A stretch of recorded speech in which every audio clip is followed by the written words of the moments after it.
Pendidikan Agama Islam, Buku Modul Kode MKDU 4221. Keimanan dan ketakwaan.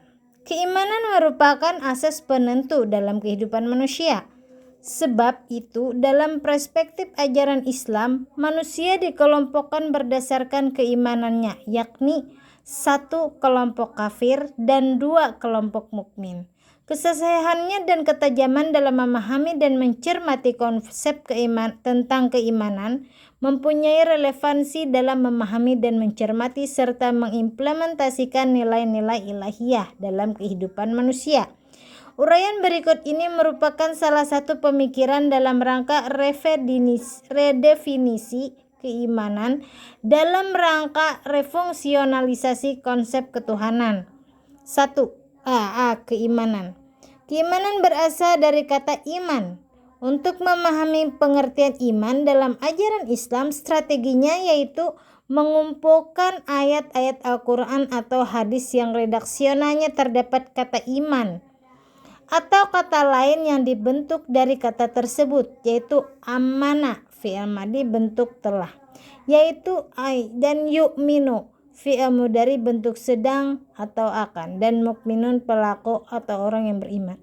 Selanjutnya dari ayat-ayat atau hadis tersebut dicari pengertiannya. Dalam Al-Quran terdapat sejumlah ayat yang berbicara tentang iman, diantaranya surah Al-Baqarah ayat 165 yang artinya, dan ada di antara manusia mengambil dari selain Allah sebagai tandingan. Mereka mencintainya sebagaimana mencintai Allah. Dan orang yang beriman bersangatan cinta kepada Allah. Dan jika sekiranya orang-orang yang berbuat zalim itu mengetahui ketika mereka melihat azab, tahulah mereka bahwa sesungguhnya seluruh kekuatan itu kepunyaan Allah. Dan sesungguhnya Allah itu sangat keras azabnya, pasti mereka menyesal. Berdasarkan redaksi ayat tersebut, iman identik dengan asyaddu hubban lillah. Hub artinya kecintaan atau kerinduan. Asyaddu adalah kata superlatif syadid atau sangat. Lillah artinya kepada atau terhadap Allah. Dari ayat tersebut tergambar bahwa iman adalah sikap atau attitude, yaitu kondisi mental yang menunjukkan kecenderungan atau keinginan luar biasa terhadap Allah. Orang-orang yang beriman kepada Allah berarti orang yang rela mengorbankan jiwa dan raganya untuk mewujudkan harapan atau kemauan yang dituntut oleh Allah kepadanya. Ibnu Majah dalam sunannya meriwayatkan bahwa Nabi pernah bersabda sebagai berikut. Iman adalah keterikatan antara kalbu, ucapan, dan perilaku. Menurut Al-Sakawi dalam Al-Maqasid Al-Hasanah halaman 140, kesahihan hadis tersebut dapat dipertanggungjawabkan. Akdun artinya ikatan, keterpaduan, kekompakan. Kalbu adalah potensi psikis yang berfungsi untuk memahami informasi. Ini berarti identik dengan pikiran atau akal. Kesimpulan ini berdasarkan surah Al-A'raf ayat 179 yang artinya, dan sungguh kami telah sediakan untuk isi neraka jahanam kebanyakan dari jin dan manusia. Mereka mempunyai hati tetapi tidak mau memahami dengannya. Mereka mempunyai mata, mereka tidak melihat dengannya, tetapi mereka mempunyai telinga tetapi tidak mendengar dengannya. Mereka itu seperti binatang ternak, bahkan mereka lebih sesat. Mereka itulah orang-orang yang lalai. Ikrar artinya pernyataan atau ucapan. Ikrar bil lisan dapat diartikan dengan menyatakan dengan bahasa, baik lisan maupun tulisan. Amal bil arkan artinya perilaku, gerakan, perangkat anggota tubuh, perbuatan dalam kehidupan keseharian. Berdasarkan tafsiran tersebut, diketahui bahwa rukun struktur iman ada 3 aspek, yaitu kalbu, lisan, dan perbuatan. Tepatlah jika iman didefinisikan dengan pendirian yang diwujudkan dalam bentuk bahasa dan perilaku. Jika pengertian ini diterima, maka istilah iman identik dengan kepribadian manusia seutuhnya. atau pendirian yang konsisten. Orang yang beriman berarti orang yang memiliki kecerdasan, kemauan, dan keterampilan. Kata iman dalam Al-Quran pada umumnya dirangkaikan dengan kata lain. Kata rangkaian itulah yang memberikan nilai tentang sesuatu yang diimaninya. Jika kata iman dirangkaikan dengan kata-kata negatif, berarti nilai iman tersebut negatif. Dalam istilah Al-Quran, iman yang negatif disebut kufur. Pelakunya disebut kafir. Berikut ini dikemukakan beberapa ayat yang mengemukakan kata iman dikaitkan dengan nilai yang negatif, diantaranya surah Al-An-Nisa ayat 51 yang artinya, apakah engkau tidak memperhatikan orang-orang yang diberi kebahagiaan dari Alkitab? Mereka percaya kepada jib, sesembahan selain Allah, dan tagut atau berhala. Dan mereka berkata kepada orang-orang kafir bahwa mereka lebih benar jalannya daripada orang-orang yang beriman. Kata iman pada ayat tersebut dirangkaikan dengan kata jibti dan tagut, syaitan, dan apa saja yang disembah selain Allah. Kata iman dikaitkan dengan kata batil yang tidak benar menurut Allah.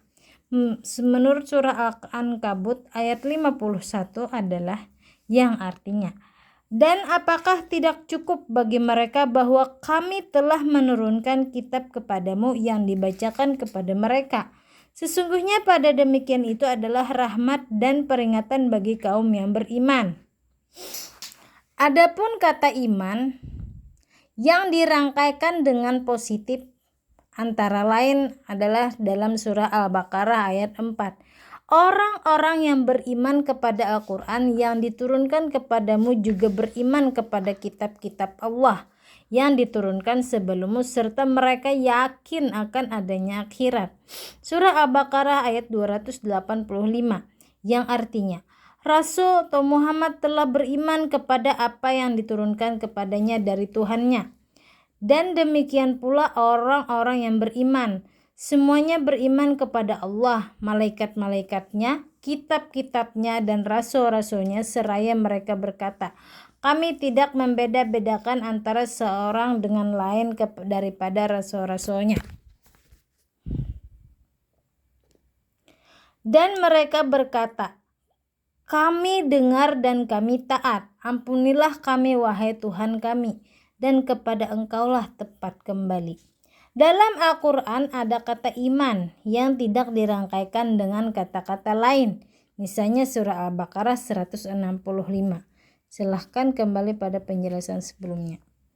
B. Implikasi keimanan. Jika iman diartikan percaya, maka ciri-ciri orang yang beriman tidak ada yang mengetahuinya kecuali hanya Allah saja. Karena yang tahu isi hati seseorang hanyalah Allah. Karena pengertian iman yang sesungguhnya adalah meliputi aspek kalbu, ucapan, dan perilaku. Maka ciri-ciri orang yang beriman akan dapat diketahui antara lain. 1. Tawakal. Apabila dibacakan ayat-ayat Allah atau Al-Quran, kalbunya terangsang untuk melaksanakannya seperti dinyatakan antara lain surah Al-Anfal ayat 2. Yang artinya, sesungguhnya orang-orang yang beriman adalah apabila disebut nama Allah gemetarlah hati mereka, dan apabila dibacakan kepada mereka ayat-ayatnya bertambahlah iman mereka, dan mereka bertawakal kepada Tuhannya. Tawakal yaitu senantiasa hanya mengabdi atau hidup menurut apa yang diperintahkan oleh Allah. Dengan kata lain, orang yang bertawakal adalah orang yang menyandarkan berbagai aktivitasnya atas perintah Allah. Seorang mukmin makan bukan didorong oleh perutnya yang lapar, akan tetapi karena sadar akan perintah Allah. Surah Al-Baqarah ayat 172 menjelaskan, hai sekalian orang-orang yang beriman, makanlah dari yang baik-baik yang kami rezekikan kepadamu, dan bersyukurlah kepada Allah jika hanya kepadanya kamu menyembah. Surah Al-Baqarah ayat 187 menjelaskan bahwa seseorang yang makan dan minum karena didorong oleh perasaan lapar atau haus, maka mukminnya adalah mukmin batil. Karena perasaanlah yang menjadi penggeraknya dalam konteks Islam, bila makan pada hakikatnya melaksanakan perintah Allah, supaya fisik kuat untuk beribadah dalam arti luas kepadanya. 2. Mawas diri bersikap ilmiah. Pengertian mawas diri di sini dimaksudkan agar seseorang tidak terpengaruh oleh berbagai kasus dari manapun datangnya, baik dari kalangan jin dan manusia. Bahkan mungkin juga datang dari dirinya sendiri. Surah An-Nas 100 ayat 1-3.